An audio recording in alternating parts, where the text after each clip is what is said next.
मैं अभी आपको ना एक बहुत खूबसूरत और ज़रूरी चीज़ समझाने और बताने की कोशिश कर रहा हूँ, बस आप इसे ध्यान से सुनिएगा। इमेजिन कीजिए एक लड़का है, जिसका ना फाइनेंशियल कंडीशन सही है, ना पारिवारिक कंडीशन सही है, बहुत छोटे पदवी से वो आता है, एक प्रकार से समझ लीजिए वो बहुत ज़मीन पे है, बहुत नीचे है। उसका कोई भी चीज़ सही नहीं है, ना फाइनेंशियल कंडीशन, ना पारिवारिक सहायता, कुछ सही नहीं है, उसके आस-पास के लोग भी सही नहीं हैं। वो फिलहाल ज़मीन पे है लेकिन सपने आसमान का देखता है। वो लोग बार-बार उसको बता रहे हैं कि बड़ा बनना सिर्फ़ बड़ों के लिए होता है, बड़ा ही बड़ा बन सकता है, छोटे लोग कभी बड़े नहीं बन सकते, तुम अभी छोटे हो, तुम्हारा ये सही नहीं है, वो सही नहीं है, तुम अभी बहुत छोटी स्थिति में हो, बड़ा बनना आसान नहीं है, तुम बड़ा नहीं बन सकते, बहुत कठिन होगा, बहुत पापड़ बेलना पड़ेगा या फिर बड़ा बनने के लिए गलत काम करने पड़ेंगे, ये करने पड़ेंगे, वो करने पड़ेंगे। लेकिन कई बार वो चीज़ करने के बाद, सुनने के बाद भी ना, वो हार नहीं मानता है।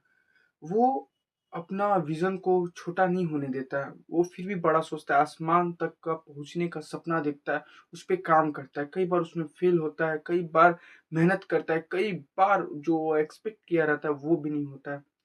वो बहुत ज़्यादा मेहनत करता है, वो सोचता है कि मैं ऐसे कर लूँगा, वैसे कर लूँगा पर नहीं हो रहा है, लेकिन वो फिर भी सपने देखने नहीं छोड़ रहा है। तो आप सोचिए, वो लड़का कितना हिम्मत वाला और भाग्यशाली होगा, क्योंकि ऐसे इर्द-गिर्द वाले लोगों के साथ रहते हुए भी वो बड़ा सोच रहा है। कई बार हारने के बाद भी वो बड़ा सपने देख रहा है ताकि वो बड़ा बन सके, वो हार नहीं मान रहा है। वो कितना हिम्मत वाला होगा, भाग्यशाली इसलिए क्योंकि भगवान उस पे इतना कृपा किए हुए हैं कि वो फिर भी छोटा सोच नहीं रख रहा है, कि नहीं सच में नहीं हो रहा है। वो इमेजिन करने वाला लड़का नहीं है, वो हम ही लोग हैं दोस्त। हम लोग का फाइनेंशियल कंडीशन भी उतना बढ़िया नहीं है, हम लोग का पारिवारिक कंडीशन भी उतना बढ़िया नहीं है, हम लोग बहुत छोटी पदवी से आते हैं, बहुत छोटे परिवार से आते हैं, हम बहुत कमज़ोर परिवार कहा जा सकता है कि जिसका कोई ठीक नहीं है। ना फाइनेंशियल कंडीशन सही नहीं है, पारिवारिक कंडीशन सही नहीं है, कोई घर से सपोर्ट करने वाला नहीं है, फिर भी हम लोग बड़े सपने देख रहे हैं। अगर आप इस बात से रिलेट कर रहे हैं तो आप ये बात समझ चुके होंगे कि ऐसी स्थिति में रहने के बावजूद बड़ा सपना देखना बहुत बड़ी बात है दोस्त। उस पे भी काम करते रहना, बार-बार काम करके, बार-बार मेहनत करके कुछ ना प्राप्त करना, फिर भी अपने काम में लगे रहना भी बहुत बड़ी बात है। हम लोग बहुत भाग्यशाली और हिम्मत वाले हैं दोस्त। भाग्यशाली इसलिए क्योंकि भगवान का कृपा है हमारे ऊपर कि हम लोग कर रहे हैं, क्योंकि ऐसे बहुत सारे लोग हैं जो 1-2 बार ट्राई करने के बाद नहीं होता है तो वो छोड़ देते हैं। फिर वो कोशिश नहीं करते, हम लोग कोशिश कर रहे हैं, नहीं हो रहा है फिर भी हम लोग काम कर रहे हैं। तो इसका शुक्रिया अदा करना, और मैं यही बात कहूँगा बार-बार कि किसी से एडवाइस लेने का प्रयास मत करना दोस्त। मैं इसलिए बार-बार ये बात कहता हूँ क्योंकि अगर 50 बार सबको लग रहा है ना कि साला तुमसे नहीं होने वाला है तो कोई फ़र्क नहीं पड़ रहा है। लेकिन एक बार अगर अंदर से तुमको लग गया ना कि सच में लगता है मुझसे नहीं होगा, तो नहीं होगा दोस्त। बाहरी से कोई फ़र्क नहीं पड़ता पर अंदर से फ़र्क पड़ता है।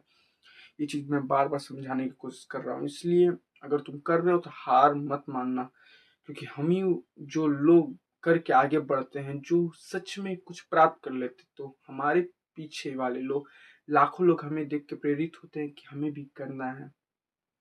वो लोग भी करते हैं और उसमें से कुछ हज़ार, 100 भी तो आगे बढ़ेंगे ना। तो तुम्हारा एक मेहनत, तुम्हारा आज का त्याग, तुम्हारा आज का मेहनत, तुम्हारा आज का हार ना मानना तुम्हारे साथ-साथ आने वाले 100, हज़ार, लाख का जीवन भी बना सकता है दोस्त। हार मत मानना। इमेजिन करो ऐसे बॉय को, जो तुम खुद हो, इमेजिन करने की ज़रूरत नहीं है, तुम खुद वही हो दोस्त। तुम इस बात से रिलेट कर पाओगे, अगर तुम मेहनत करते हो, छोटे पदवी से हो। छोटे लोग भी बड़े बनते हैं दोस्त, ईमानदारी से बनते हैं। बेईमानी से कोई आज तक बड़ा नहीं बना है, अगर बन भी गया है तो ज़्यादा दिन तक नहीं टिका है, ये बात गारंटी है मेरा। तुम मिला के देख लेना, बड़े लोग ईमानदारी से बड़े बने हैं, मेहनत करके आगे बढ़े हैं। वो भी यहीं पे थे, छोटे ही थे। ये इस विश्वास के साथ आगे बढ़ो, काम करो, मेहनत करते रहो, हार नहीं मानना है दोस्त, हार नहीं मानना है। समझे? तो आज के लिए बस इतना ही, धन्यवाद।